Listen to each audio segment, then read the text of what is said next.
because the only ruins are left of them, like in the case of Zvartnots church that goes back to the 7th century, or because they have concluded an incredible pact with the unreachable peaks where they seek refuge, far from the crazy abusers. But the Khachkar, the finely chiseled cross that resembles filigree, does not grow weary of waiting. Tireless sentry, guardian of the path of faith, it defies the reign of death and indicates to the lost ones the road that will lead them back to the country.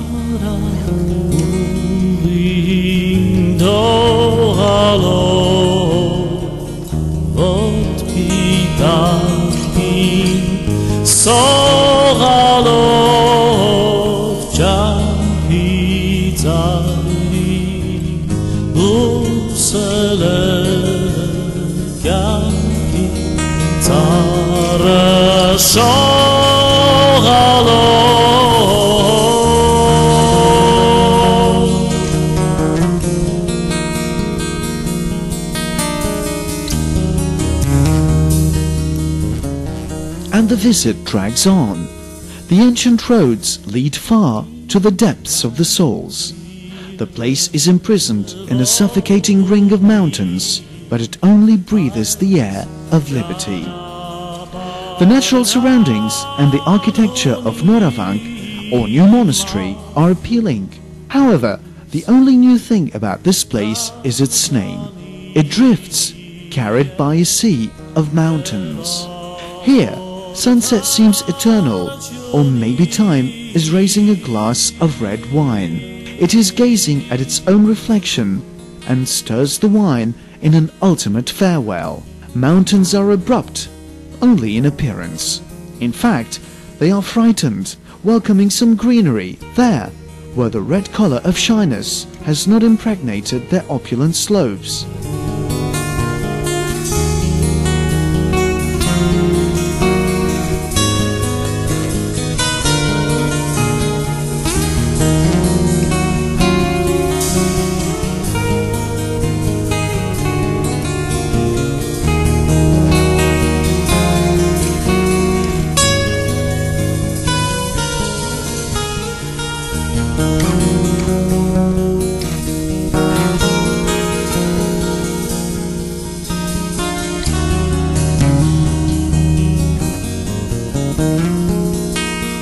The birth of Christianity was not the only thing to have forged Armenia's destiny. Another major event decided its fate.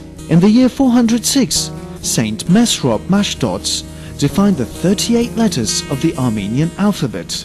The adoption of this alphabet gave way to a flow of ideas, creating a one-of-a-kind cultural revolution. Despite the hardships and the atrocities, Armenia has preserved some of its written heritage. In Yerevan, the Madinat Turan holds more than 16,000 manuscripts that go back to the 5th century. Schools and universities spread all over the country. The first university was founded in the 12th century, besides the centers dedicated to scientific research in the fields of physics, chemistry and astronomy.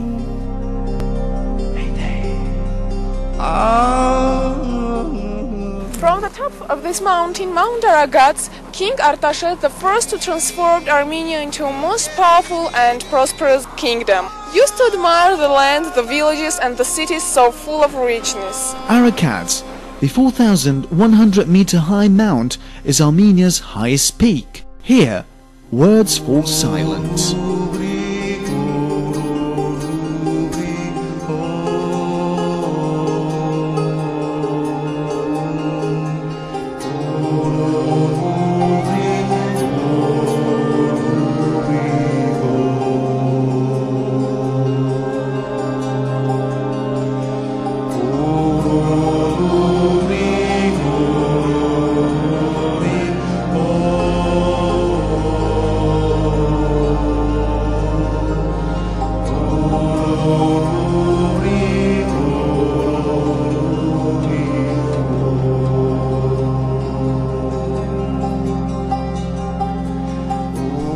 places close to Yerevan are also special. Some are modern, meeting the requirements of contemporary luxury and comfort, as the Vahagni Homes and Resort. The Temple of Ghani witnessed the 1st century of Christianity. It is the Temple of the Sun. Its unique Hellenistic character saved it from total annihilation despite the great destruction it has endured due to earthquakes. For a long time, resistance and survival have been an integral part of the Armenian customs. Today, they are both happening at Gyumri, the second biggest city in Armenia. The earthquake that occurred on the 7th of December 1988 demolished 60% of the city buildings. It turned the town into an apocalyptic scene, a mass of ruins, remains of a fight between giants. Giants are rebuilding the city. They rely on music to breathe life in it.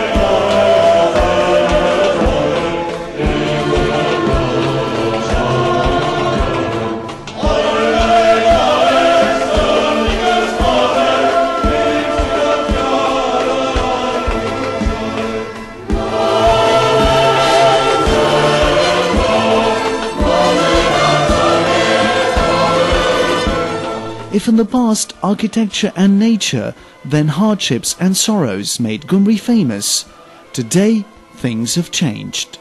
Gyumri is winning international prizes thanks to the Kohar School of Music and to its symphonic orchestra.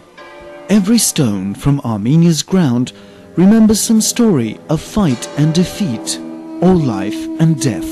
Sardarabad Plain, May 24, 1918. It is World War I.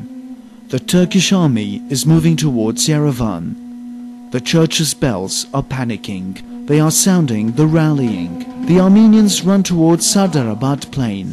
The young ones carry guns, the peasants picks, and women provide fighters with water and food. The elderly roll cigarettes for them.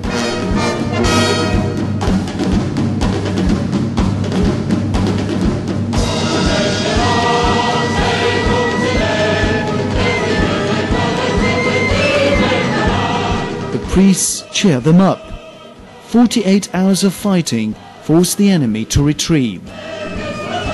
A gigantic monument immortalizes the obstinacy of a people, sculpted like it in the rock.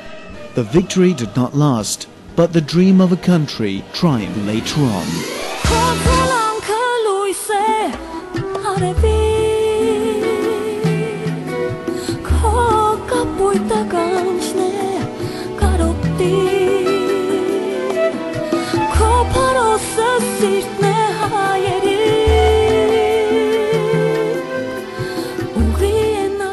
Among more than 100 mountain lakes, Lake Sevan is the only one to enjoy a feature that no other sheet of fresh water can pride itself to have.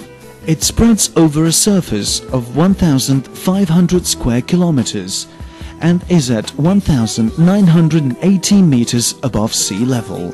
This lake, embedded in a mountain setting, flooded with sunlight, is the sea from which Armenia is deprived. Armenia, who has always venerated water.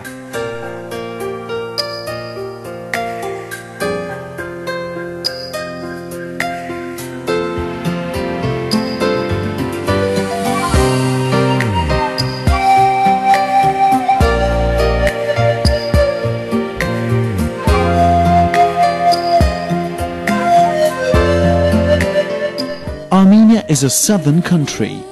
During summer that stretches from May till August, the bright and tireless sun does not leave the sky before 10 in the evening. The spruce breezes hurtle down the mountains, bringing from the high peaks a delightful coolness. While spring and fall are the most famous painters in all Armenia, the shades of red and the glare of gold color, flowers and trees veiled for a long time underneath the snowy coat of winter. Tourism in Armenia is an unrivaled delight because of